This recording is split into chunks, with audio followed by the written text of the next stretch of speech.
Been indicted in the 1400 crore memorial scam.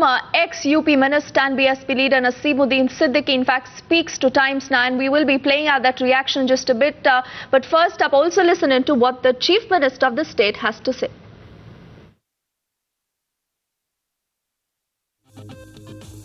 अब industry में बहुत सारी इंडस्ट्री थी जो दे ही नहीं पा रही थी, पैसा बंद पड़ी है, तो उनको राहत देने का काम किया है सरकार।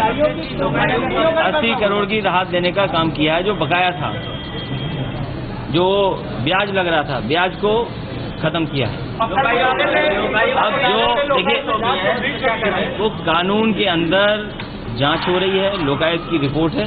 जो कानून के अंदर जो कार्रवाई होनी होगी वो सरकार कानून के अंदर कार्रवाई करेगी।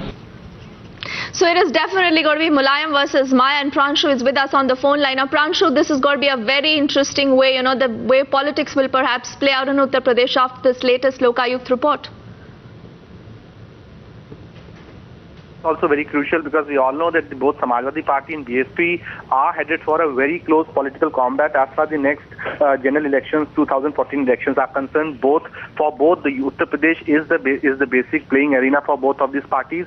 So clearly BSP would now say that it's a political vendetta. The timing, they'll raise questions on the timing, and they'll of course cry that behind this entire probe there is this intention of a political vendetta against BSP and its leaders.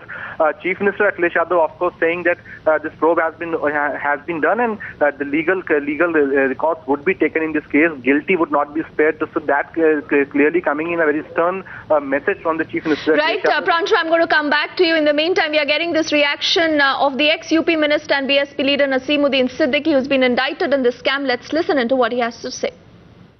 तो वापस कर दिए या तो गिरा दिए, और उनमें से एक बिल लोकायुक्त का था जिसको हमने वापस किया, तो हमको शाबाशी थोड़ी मिलेगी।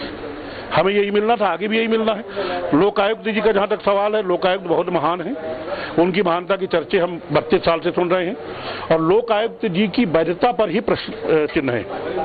सुप्रीम कोर्ट में लोग गए हैं कि लोक आयुक्त का जो समय बढ़ाया गया, इलीगल बढ़ाया गया है, उसकी अगले महीने बल्कि 4 जुलाई लगी हुई है। उसके लिए लोक आयुक्त जी को एक नोटिस सुप्रीम कोर्ट ने दी है और एक नोटिस प्रदेश सरकार को दी है। अब जब सुप्रीम कोर्ट का फैसला आ जाएगा तभी यह तय हो पाएगा कि लोक आयुक्त जी वैध हैं, उनकी जो नियुक्ति है, जो समय बढ़ाया गया वह या वैध है। तो पूरी तरीके से राजनीतिक है। प्रदेश सरकार के पास कोई मुद्दा नहीं है, पूरी तरीके से फेल है। अपराध, गुंडागर्दी, माफियागर्दी, अपहरण, हत्याएं, विकास के काम ठप पड़े हुए हैं, बिजली पूरी तरीके से गायब है।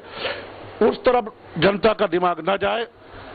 2014 के लोकसभा के चुनाव को देखते हुए ये जो भी जांचें बीएसपी के जो पूर्व मंत्री हैं उनके खिलाफ जो भी चल रही हैं, वो केवल पब्लिक का दिमाग बांटने के लिए है। ये साजिश है।